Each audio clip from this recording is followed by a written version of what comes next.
आज से billions of year पहले एक ब्लास्ट हुआ था जिसकी वजह से हमारी पृथ्वी ओरिजिनेट हुई। और इन सब में जो सबसे ज़्यादा रेपुटेटेड फिलोसफीज एक्सेप्ट की गई, इसमें सबसे पहले थे इमैनुअल कांत। सोलर नेबुला ने सराउंड करके रखा है जिसमें मोस्टली दो गैसेज हैं, एक है हाइड्रोजन और दूसरी है हीलियम। और कोहेजन से यहाँ पर ये सेंस डेवलप होता है कि ये छोटे छोटे छोटे छोटे जो ऑब्जेक्ट्स थे ये आपस में जुड़ते चले जाते हैं। एग्जाम्पल के लिए मून जो है हमारा, इसकी थ्योरी ये कहती है कि ये इतना बड़ा साइज में नहीं था, ये छोटा था, फिर इसके आसपास से जो चीज़ें गुजरती थी वो इसमें जुड़ती गई और ये बड़ा होता चला गया। पढ़ाई के नाम से दिमाग में ब्लास्ट हो जाता है। ओह, ब्लास्ट से याद आया, आज से बिलियंस ऑफ ईयर पहले एक ब्लास्ट हुआ था जिसकी वजह से हमारी पृथ्वी ओरिजिनेट हुई जहां हम रहते हैं। और ये जो कहानी है ये है अर्थ के ओरिजिन की और एवोल्यूशन की। We are going to study chapter 2 of class 11th geography, origin and evolution of अर्थ।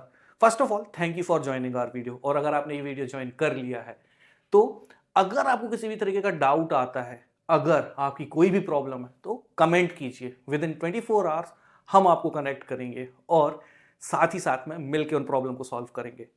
ये जो चैप्टर है इस एक्सप्लेनेशन के बाद आपको बहुत अच्छे से समझ में आ जाएगा। साथ ही साथ में ये जो नोट्स हैं इनकी लिंक आपको पीडीएफ में मिल जाएगी जो आपकी स्टडी के लिए काफी ज्यादा हेल्पफुल होंगे।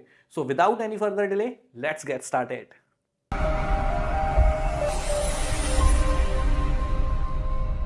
तो अर्थ के ओरिजिन की अगर हम बात करें तो बहुत सारे फिलोसोफर्स ने बहुत सारे हाइपोथेसिस दिए, लेकिन ऐसे कौन से भाई लोग हैं जिनकी इज्जत सबसे ज़्यादा हुई और जिनकी फिलोसफीज को एक्सेप्ट किया गया? तो अगर इनकी हम बात करें तो सबसे पहली बात, अर्थ के ओरिजिन को लेके बहुत सारी जो है फिलोसफी सामने रखी गई और इन सब में जो सबसे ज़्यादा रेपुटेटेड फिलोसफीज एक्सेप्ट की गई, इसमें सबसे पहले थे इमैनुअल कांत। अगर हम इमैनुअल कांत की बात करें तो इमैनुअल कांत एक जर्मन फिलोसोफर थे। बाद में इनकी जो थ्योरी है इसे रिप्लेस करा मैथमेटिशियन लैपलेस ने, और 1796 में इन्होंने एक थ्योरी प्रपोज की और थ्योरी का नाम था नेबुलर हाइपोथेसिस। इसे हम आगे चल के बहुत ही बेहतरीन एग्जांपल से समझेंगे और ये एक ही बार में आपको समझ में आ जाएगा। ये जो हाइपोथेसिस है इनका कहना ये था कि जो हमारे प्लैनेट्स हैं ये बने कैसे, ये उस क्लाउड के मटेरियल से बने जो एक यूथफुल सन था और जो स्लोली रोटेट कर रहा था। कहने का मतलब ये है कि एक ताजा ताजा नया नया सन बना था। जैसे आप है ना अभी जिस एज में, लाइफ के एकदम अर्ली स्टेजेस में यूथ हैं आप, तो उसी तरीके से जो सन है वो अपनी यंग एज में रहा होगा और उससे जो क्लाउड्स निकले, उन क्लाउड्स से निकलकर जो हमारे प्लैनेट्स हैं वो बने। तो नेबुलर हाइपोथेसिस यही कहता है। अब हम समझेंगे नेबुलर हाइपोथेसिस को। नेबुलर हाइपोथेसिस को समझना बहुत ज्यादा इजी है, लेकिन इसके पीछे के फिनोमेना को समझते हैं। देखिए, इमेजिन कीजिए कि आपने एक प्लेट ली हुई है, काफी बड़ी प्लेट है, उसके बीच में आप एक ब्लास्टिंग बॉल, ऐसी बॉल जो ब्लास्ट कर सके, सेंटर में रख देते हैं। उस बॉल को आपने सेंटर में रखा, वो जो बॉल है वो ब्लास्ट कर जाती है। अब जब वो बॉल ब्लास्ट करेगी तो वहां चारों तरफ पीसेस बिखर जाएंगे। अब आप उस प्लेट को धीरे धीरे इमेजिन कीजिए कि घुमा रहे हैं, तो कुछ देर बाद आप क्या ऑब्जर्व करेंगे? हाँ जी, सही सोचा आपने, जो हल्के हल्के पीसेस हैं वो सेंटर में रह जाएंगे, लेकिन जो बड़े पीसेस हैं वो फैलना शुरू कर देंगे। वो डिस्क रोटेट करती रहेगी और एक समय पे आके वो जो पीसेस हैं वो एक जगह इकट्ठे हो जाएंगे और किसी एक पोजीशन में आके रख जाएंगे। सिमिलरली यहां पर नेबुलर हाइपोथेसिस भी यही कहता है। देखिए, इस पिक्चर के थ्रू समझते हैं, राइट? यहां सबसे पहले ये एक ब्लास्ट होता है, जैसा मैंने आपको बताया। तो मान लीजिए ये वो ब्लास्ट हो गया। अब वो डिस्क स्लोली जो है रोटेट करना शुरू करती है, जिसमें जो लाइटर मटेरियल है वो सेंटर में और हैवियर मटेरियल फैलना शुरू कर देता है। एक पॉइंट ऑफ टाइम में जो हल्का मटेरियल है वो बीच में रह जाएगा, जो बड़ा मटेरियल है वो एक ही जगह पर इकट्ठा हो जाएगा और ऐसी पोजीशन में आ जाएगा। और इसी तरीके से जो नेबुलर हाइपोथेसिस है वो वर्क करते हैं कि जो लाइटियर मटेरियल है वो बीच में रह गया और रोटेट करने की वजह से जो प्लैनेट्स है वो एक जगह पर आके बिकॉज ऑफ ग्रेविटी इकट्ठा हो जाते हैं। बात के आगे के डेवलपमेंट कुछ इस तरीके से थे कि 1950 में रशिया के एक साइंटिस्ट थे जिनका नाम था ऑटो श्मिट। इसमें डी साइलेंट है, इस वजह से इसका जो प्रोनाउंसिएशन आता है ये श्मिट। तो इन्होंने और जर्मनी के कार्ल विजास्कर, इन्होंने इसको रिवाइज किया और नए हाइपोथेसिस दिए। इसके बाद क्या चेंज देखने मिला? ये चेंज देखने मिला कि जो सन है इसे सोलर नेबुला ने सराउंड करके रखा है। सोलर नेबुला ने सराउंड करके रखा है जिसमें मोस्टली दो गैसेज हैं, एक है हाइड्रोजन और दूसरी है हीलियम, और ये काइंड ऑफ डस्ट थी। इसके बाद ये जो हाइड्रोजन और हीलियम होती है इसमें लगातार फ्रिक्शन होता रहता है और उसी फ्रिक्शन और कोलिजन की वजह से, कोलिजन मतलब आपस में टकराना, तो आपस में टकराते हुए इसमें जो फ्रिक्शन बन रहा था इसकी वजह से जो प्लैनेट्स हैं पहले डिस्क शेप क्लाउड फॉर्म होते हैं, ऐसे क्लाउड जो डिस्क शेप में थे, और उसी की वजह से आगे चल के यही डेवलप हो जाते हैं in the form of planets. आपने देखा होगा जब भी आप ज्योग्राफी पढ़ते हैं, सोलर सिस्टम देखते हैं, तो कुछ ऐसे प्लैनेट्स हमें दिखते हैं जिसके आसपास एक डिस्क शेप बना होता है। तो एक्चुअल में वहाँ कोई डिस्क नहीं रखी होती, उसके आसपास छोटे छोटे छोटे छोटे पार्टिकल, कुछ मून हो गए, कुछ मीटराइड्स हो गए, ये उसके आसपास घूमते रहते हैं। तो इनके घूमते रहने की वजह से वो हमें ऐसा नजर आता है दूर से हमारी अर्थ से कि जैसे वहाँ एक डिस्क रखी हुई है। मूविंग ऑन, तो यहाँ एक डिस्क शेप क्लाउड बना और इसी की वजह से आगे चल के यहाँ एक प्रोसेस हुआ of accretion. Now what is process of accretion? Process of accretion का मतलब ये होती है ग्रोथ और increase by the gradual accumulation of additional layer of matter. Layer by layer जब भी कुछ जमता जाता है तो उसे लेयर ऑफ अक्रीशन कहते हैं। आपकी 8th 7th 6th की आप बुक्स अगर रखी हो गलती से तो उठा के देखिएगा, उसके ऊपर डस्ट की लेयर लगी होगी, तो वो भी अक्रीशन ही कहलाती है।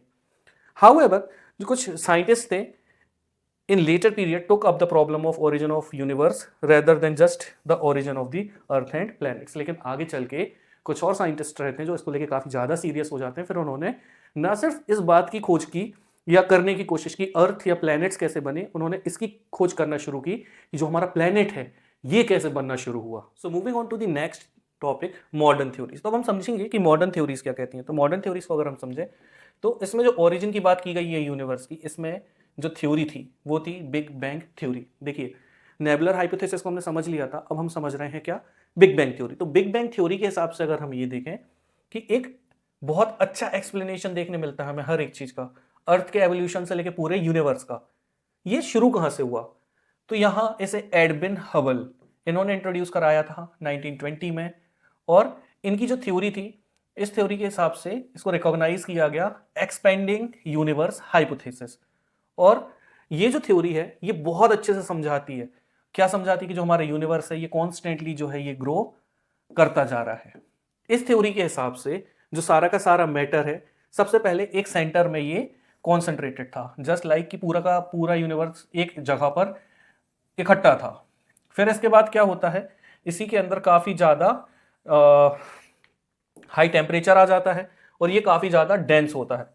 इसके बाद ये कहानी जो है ये 13.7 बिलियन ईयर्स पहले की, अचानक से एकदम से बहुत बड़ा ब्लास्ट होता है और उस ब्लास्ट के हो जाने की वजह से एक काफी बड़ा एक्सप्लोजन देखने मिलता है।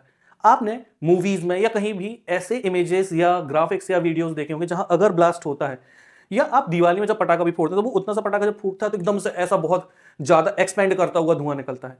लेकिन क्योंकि वो बहुत कॉन्सेंट्रेटेड नहीं है, जस्ट छोटा सा एक वो पटाखा है, तो कुछ भी उसमें फैलने के लिए नहीं है, फिर भी उसके पार्टिकल्स टकरा जाते हैं कई बार। ये बहुत बड़ा पॉइंट था जहां सब कुछ कॉन्सेंट्रेटेड था, एकदम से यहां पर काफी बड़ा एक्सप्लोजन होता है। देखिए, इसके थ्रू हम समझते हैं कि ये मान लेते हैं वो पॉइंट था, फिर यहां पर एक्सप्लोजन होता है, तो समय के साथ साथ ये एक्सपेंड करता जा रहा है, ये जो है ये फैलता जा रहा है।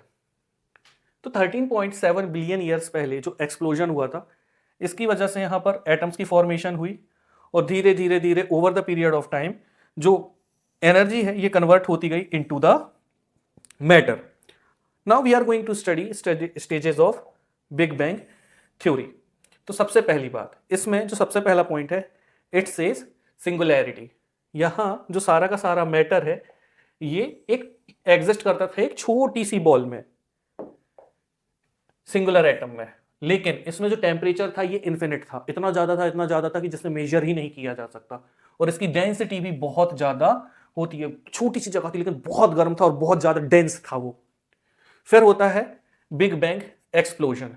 ये जो टाइनी बॉल था ये एक्सप्लोड कर जाता है 13.7 बिलियन ईयर्स पहले, जिसकी वजह से रैपिड एक्सपेंशन होता है और यहां पर एनर्जी जो है ये कन्वर्ट होती जाती है मैटर में। इस रैपिड एक्सपेंशन से with in fraction of second, मतलब सेकेंड के भी फ्रैक्शंस में, मतलब 100 पार्ट ऑफ सेकेंड में, यहां पर जो एटम्स है इनकी फॉर्मेशन शुरू हो जाती है विद इन 3 मिनट्स। अब जब एटम्स की फॉर्मेशन शुरू होती है ये विद इन 3 मिनट शुरू हो जाती है, और इसी वजह से आगे चल के इसमें क्या होता है, कूलिंग प्रोसेस है जो ये भी शुरू हो जाता है। तो थर्ड पॉइंट सेज यहां पर आपको क्या देखने मिलेगा, cooling and atomic matter formation. After 3 lakh year of Big bang यहां पर टेम्परेचर ड्रॉप होकर सिर्फ कितना बचता है 4500 केल्विन का, और यहां एटॉमिक मैटर फॉर्म होने लगता है, जो यूनिवर्स है ये ट्रांसपेरेंट हो जाता है। एक्सप्लोजन हुआ, 3 लाख साल निकल गए, टेम्परेचर ड्रॉप होता गया होता गया होता गया होता गया, तो वहां जो इतना धुआं धुआं था जो चारों तरफ फैला हुआ था जिसकी वजह से कुछ भी दिखाई नहीं देता था, वो अब ट्रांसपेरेंट होने लगा, अब वो छटने लगा। जैसे दिल्ली की धुंध है, एक एक समय पर छाई रहती, फिर धीरे धीरे धीरे धीरे ट्रांसपेरेंट होने लगती है। उसी तरीके से जो पहले वो एक्सप्लोजन हुआ था, उस एक्सप्लोजन की वजह से कुछ भी दिखाई नहीं देता था, लेकिन आगे चल के क्या हुआ, आगे चल के ये हुआ कि यहाँ पर जो यूनिवर्स है ये ट्रांसपेरेंट होने लग जाता है और टेम्परेचर ड्रॉप होकर 4500 केल्विन तक बचता है। और इसी की वजह से आगे चल के शुरू हो जाता है जो हमारे स्टार्स हैं, जो हम अपने आसपास देखते हैं, इनका फॉर्मेशन हमें देखने के लिए मिल जाता है। तो सीधी सी बात है, अब घर का हिसाब किताब तो दे नहीं रहे कि प्रॉपरली देना पड़ेगा, इवनली डिस्ट्रीब्यूट करना पड़ेगा, प्रॉपर्टी भी तो बट नहीं रही। तो यहां जो मैटर और एनर्जी थी ये अनइवनली बट रही थी, कहीं ज्यादा एनर्जी थी, कहीं ज्यादा मैटर था, कहीं कम एनर्जी थी, कहीं कम मैटर था। तो ये इवन नहीं थी यूनिवर्स में। आगे चल के जो इनिशियल डेंसिटी थी ये अलग अलग डिफरेंसेस की वजह से अलग अलग ग्रेविटेशनल फोर्सेस को क्या करती है, जन्म देती है। ब्लास्ट हुआ, फिर उसके बाद जो मैटर था कहीं कम हुआ कहीं ज़्यादा हुआ, तो कई जगह पर ज़्यादा मैटर था, कई जगह पर कम मैटर था। इस वजह से जो अलग अलग मैटर्स थे उनकी ग्रेविटी में भी डिफरेंस आया। एग्जाम्पल से समझते हैं कि मार्स जो है वहाँ की ग्रेविटी का जो फोर्स है वो अलग है, अर्थ की ग्रेविटी का फोर्स अलग है, मून की ग्रेविटी का फोर्स अलग है। क्यों? Because of their distribution of matter and energy. और इसी की वजह से यहां पर गैलेक्सीज फॉर्म हो जाती हैं, और गैलेक्सीज के फॉर्म हो जाने की वजह से वहां पर बहुत सारे जो स्टार हैं ये भी फॉर्म हो जाते हैं। आगे चल के गैलेक्सी जो है, यहाँ पर जो हाइड्रोजन थी, हाइड्रोजन इकट्ठी होती जाती है होती जाती है होती जाती है एक ही जगह पर, और यहाँ पर एक बहुत बड़ा क्लाउड बनता है जिसे बोला जाता है नेबुला। अब ये जो क्लाउड है ये और डेंस होता जाता है, इसके क्लम्प बनने लगते हैं, मतलब वो साइज में तो छोटा होने लगता है लेकिन डेंसिटी बनने लगती है, उसके जो क्लम्प हैं वो बनने लगते हैं। और ये जो क्लम्प है ये डेंस होते जाते हैं होते जाते हैं होते जाते हैं, और आगे चल के इनकी डेंसिटी इतनी ज़्यादा बढ़ जाती है कि ये स्टार बन जाते हैं। और ये कहा जाता है, ये बिलीव किया जाता है कि ये जो स्टार्स थे आज से 5 to 6 बिलियन ईयर्स पहले बने रहे होंगे। So talking about our next topic, formation of planets. तो हमने अभी ये देखा था कि जो स्टार हैं ये कैसे फॉर्म हुए। हमने ये समझा था कि यहाँ पर लंप्स ऑफ गैस हैं जो कि किसके अंदर है, नेबुला के अंदर। अब ये जो गैसियस क्लाउड है इसके अंदर अपने आप ही ग्रेविटेशनल फोर्स जो है ये डेवलप होने लग जाती है, और इसी वजह से इनके आसपास एक रोटेटिंग डिस्क बन जाती है, किसकी, गैस की। मतलब गैस जो है इसको सराउंड करके रखती है और वो रोटेट भी होती रहती है, और इसके कोर के आसपास डस्ट भी कहीं ना कहीं गैस के साथ में रोटेट करती रहती है। और इसी वजह से जो अगला फिनोमेना है वो डेवलप होता है जिसे बोला जाता है कंडेंसेशन एंड प्लैनेस्टिमल्स फॉर्मेशन। तो बात करेंगे कंडेंसेशन और प्लैनेस्टिमल्स फॉर्मेशन की। तो यहाँ जो क्लाउड है ये कंडेंस हो जाते हैं, कहने का मतलब है थोड़ा ठंडे होने लग जाते हैं, जिसकी वजह से छोटे छोटे राउंडेड ऑब्जेक्ट्स इनके आसपास बन जाते हैं। And these small object through cohesion. Now what is cohesion? देखिए, सबसे पहले कोहेजन का मतलब होता है जुड़ना, और कोहेजन से यहाँ पर ये सेंस डेवलप होता है कि ये छोटे छोटे छोटे छोटे जो ऑब्जेक्ट्स थे ये आपस में जुड़ते चले जाते हैं, जुड़ते चले जाते हैं। एग्जाम्पल के लिए मून जो है हमारा, इसकी थ्योरी ये कहती है कि ये इतना बड़ा साइज में नहीं था, ये छोटा था, फिर इसके आसपास से जो चीज़ें गुजरती थी वो इसमें जुड़ती गई और ये बड़ा होता चला गया। इसी तरीके से जो सारे प्लैनेट्स हैं ये भी फॉर्म हुए, और उनके आसपास जो रोटेटिंग ऑब्जेक्ट हैं वो भी फॉर्म होते हैं। तो कोहेजन की वजह से यहाँ पर जो ये सारे ऑब्जेक्ट हैं ये साइज में बड़े हो जाते हैं, जिन्हें आगे चल के कहा जाता है planetesimals. Larger bodies form through collisions and gravitational attraction sticking together, जो कि मैंने भी आपको बताया कि ग्रेविटेशनल फोर्सेस की वजह से वो आसपास से एक दूसरे से जुड़ते जाते हैं। Now accretion into planets. बहुत सारे छोटे छोटे प्लैनेस्टिमल्स बड़ी बॉडीज को बनाने लग जाते हैं। कहने का मतलब ये है कि ऐसा तो है नहीं कि बहुत सारे मून बन गए या बहुत सारी अर्थ बन गई, ऐसा नहीं होता। जिनका ग्रेविटेशन स्ट्रांग होता है उनके आसपास से चीज़ें गुजरती हैं और उस ग्रेविटी की वजह से उसमें जुड़ती जाती हैं। तो कुछ ही ऐसी छोटी से बड़ी होती हुई बॉडीज़ हैं जो बन पाती हैं। ऐसा नहीं है कि हर एक बॉडी बड़ी बॉडी में कन्वर्ट होती जाती है। इन शॉर्ट आप ऐसे इमेजिन कीजिए कि 3-4 मैग्नेट्स हैं शेप में बड़े बड़े, उनके आसपास आयरन ऑब्जेक्ट्स अगर आप डालोगे तो वो आयरन ऑब्जेक्ट्स उन्हीं 3-4 मैग्नेट्स में जाके चिपकेंगे और कहीं जाके तो चिपकेंगे नहीं। ऐसा कुछ ही एक फिनोमेना रहता है जो प्लैनेट्स के साथ में चलता है या उनके आसपास जो ऑब्जेक्ट होते हैं उसके साथ में चलता है। और आगे चल के ये जो बॉडीज थी जिनमें प्लैनेस्टिमल्स जुड़ते जाते हैं, यही क्या बनते हैं, प्लैनेट्स बन जाते हैं। और क्योंकि हमारा अर्थ उन्हीं प्लैनेट्स में से एक पार्ट है, तो हमारे अर्थ का एवोल्यूशन शुरू हो जाता है। तो इनिशियली जो हमारी अर्थ थी ये स्कॉर्चिंग स्टेट में थी। स्कॉर्चिंग स्टेट में मतलब इतनी ज़्यादा गर्म थी, यहाँ से ज्वालामुखी हुआ करते थे, डिवॉइड ऑफ लाइफ, किसी भी तरीके की लाइफ नहीं थी। And by rocky desolation, and rocky desolation मतलब सिर्फ पहाड़, ज्वालामुखी, गर्म लावा, ये सारी चीज़ें थी। एटमॉस्फेयर जो था, अब एक बात हमेशा आप कॉमन देखिएगा कि जो गर्म ऑब्जेक्ट होते हैं ना, उनमें हमेशा दो गैसेस बहुत कॉमन होती है, एक हाइड्रोजन और एक हीलियम। जो हमारा सन है, आज भी इसमें हाइड्रोजन और हीलियम की वजह से ही इतनी गर्मी हो रही है, और उस समय भी अर्थ में सिर्फ हाइड्रोजन और हीलियम हुआ करता था। लेकिन over the period of time processes शुरू हो जाते हैं, किसके, लिथोस्फेयर के, एटमॉस्फेयर के, हाइड्रोस्फेयर के, और इसी वजह से हमारा प्लेनेट जो है ये डेवलप हो जाता है। लिथोस्फेयर मतलब जो अर्थ का सरफेस है, एटमॉस्फेयर मतलब जो अर्थ के आसपास गैसेज हैं, एंड हाइड्रोस्फेयर मतलब जो अर्थ के ऊपर जितना भी पानी है। एवोल्यूशन ऑफ लिथोस्फेयर, देखिए जब अर्थ अपने प्राइमोर्डियल स्टेज में थी ना, व्हाट इज प्राइमोर्डियल, प्राइमोर्डियल का मतलब होता है अर्ली स्टेज पे। तो जब अर्थ अपनी अर्ली स्टेज में थी तो ये एक वॉलेटाइल स्टेज में थी ना। व्हाट इज वॉलेटाइल, मतलब कि you can say changing state में, जो रैपिडली बार बार चेंज हो रही थी, है ना। तो यहाँ क्योंकि टेम्परेचर में चेंज आ रहा था, तो जो अर्थ है वो अपने फॉर्म्स को बार बार चेंज किए जा रही थी। अब यहाँ पर अर्थ में जो उसकी डेंसिटी है और जो उसका टेम्परेचर है, इसमें बार बार बदलाव आ रहे थे। अब इन बदलावों का रिजल्ट क्या देखने मिला, रिजल्ट ये देखने मिला कि जो अर्थ है उसके अंदर का जो भी मटेरियल है ये सेपरेट होने लग जाता है। एक बेसिक फिनोमेना है, आप कुछ भी गर्म करो तो उसके अंदर जितनी भी चीज़ें होंगी वो लेयर बना के अलग अलग होने लग जाती हैं। तो सिमिलरली अर्थ में जो मटेरियल थे ये सेपरेट होने लग जाते हैं बिकॉज ऑफ देयर डेंसिटीज। अब आपको ये बात बहुत अच्छे से पता है कि जितना हैवियर मटेरियल होगा वो उतने नीचे जाएगा, जितना हैवियर मटेरियल है, जितना लाइटर मटेरियल है वो उतने ऊपर जाएगा। तो आयरन और इसके जैसे जो भी हैवियर मटेरियल थे ये नीचे जाने लग जाते हैं, जो लाइटर मटेरियल होते हैं वो ऊपर की तरफ आने लग जाते हैं। इसी वजह से जैसे जैसे समय निकलता जाता है अर्थ ठंडी होने लग जाती है, कूल होने लग जाती है। तो ये जो सारे मटेरियल थे जो गर्म टेम्परेचर होने की वजह से पहले क्या थे, लिक्विड स्टेट में थे, ये सॉलिडिफाई होने लगते हैं। ये भी एक बेसिक फिनोमेना आपने देखा होगा, चाशनी जब तक गर्म रहती है तो वो कैसी रहती है, लिक्विड फॉर्म में रहती है। देन जैसे ही वो ठंडी होने लग जाती है तो वो जमने लग जाती है। नारियल का तेल हो गया, आपने देखा होगा जब गर्म होता है तो क्या रहता है, लिक्विड रहता है, जैसे ठंडे होने लगता है तो क्या हो जाता है, सॉलिडिफाई होने लग जाता है। तो अर्थ की ये जो मटेरियल है ये अर्थ आयरन जैसे मटेरियल बहुत हैवियर मटेरियल, क्योंकि टेम्परेचर बहुत ज़्यादा था तो क्या था, वो लिक्विडिफाई होकर रखे थे। लेकिन अब टेम्परेचर में ड्रॉप आ चुका है तो अब क्या करेंगे, वो सॉलिड स्टेट में जाएंगे। तो अर्थ के जो मटेरियल थे ये सॉलिडिफाई होने लगते हैं और कंडेंस होकर छोटे साइज में होने लग जाते हैं, और इसी की वजह से हमारा जो अर्थ क्रस्ट है ये फॉर्म हो जाता है।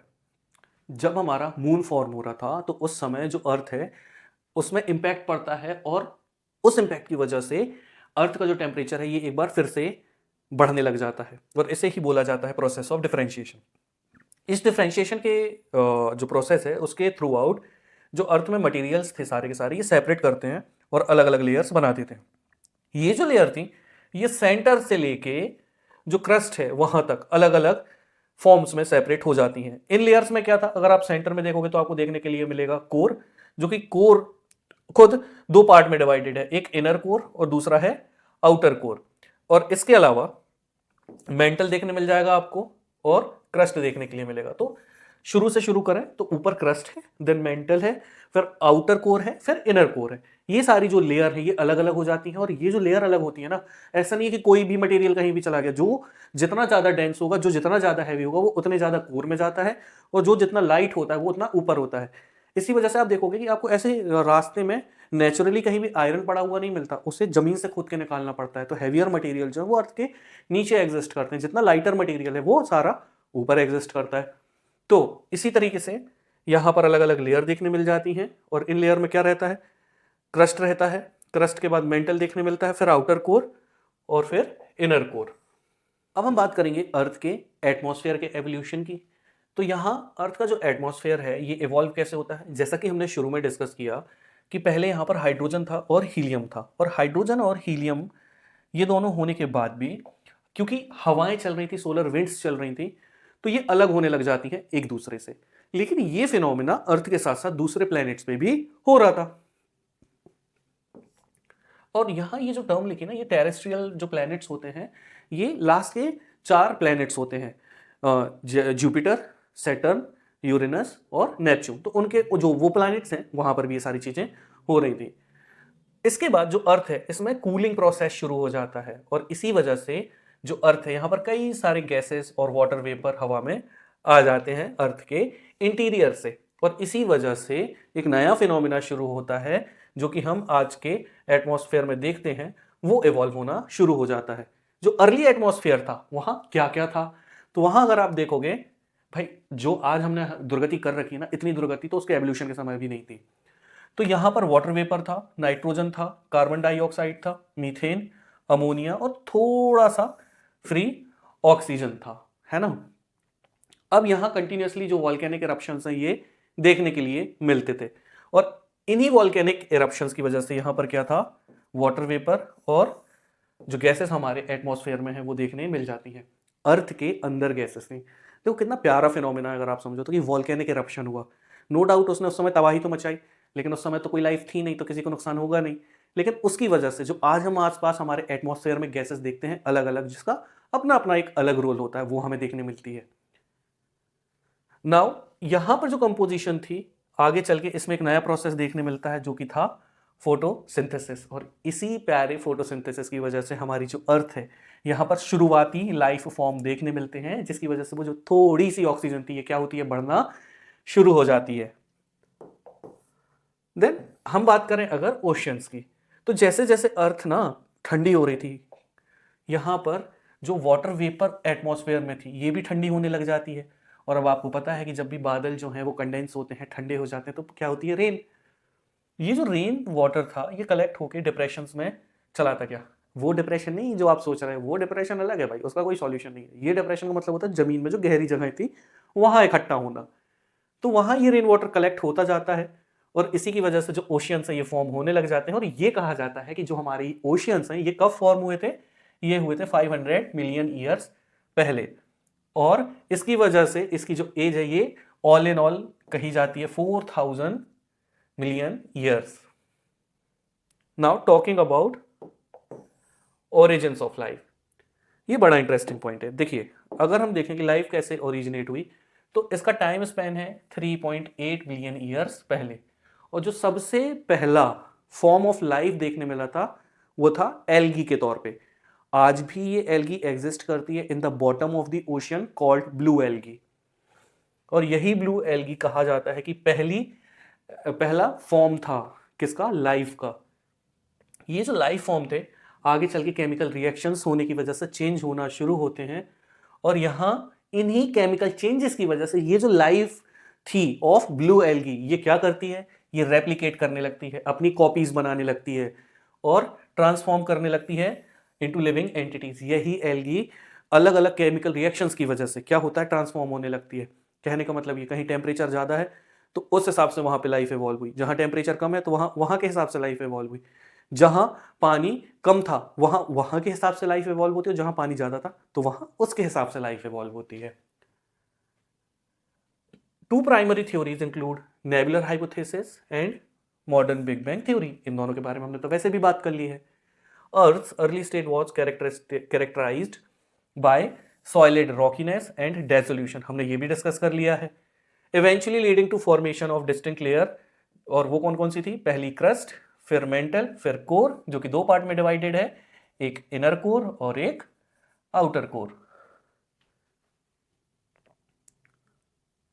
इनिशियली जो अर्थ थी इसमें ऑक्सीजन नहीं थी, और बाद में यही ऑक्सीजन ज़्यादा हो गई क्योंकि ब्लू एल्गी की वजह से और फोटोसिंथेसिस की वजह से हमारे एटमॉस्फेयर में कार्बन डाइऑक्साइड रिड्यूस होकर क्या बढ़ जाती है, ऑक्सीजन बढ़ जाती है। और एवोल्यूशन ऑफ लाइफ अगर हम देखें इसे ट्रेस बैक किया जा सकता है किसके साथ में, ब्लू एल्गी के साथ में।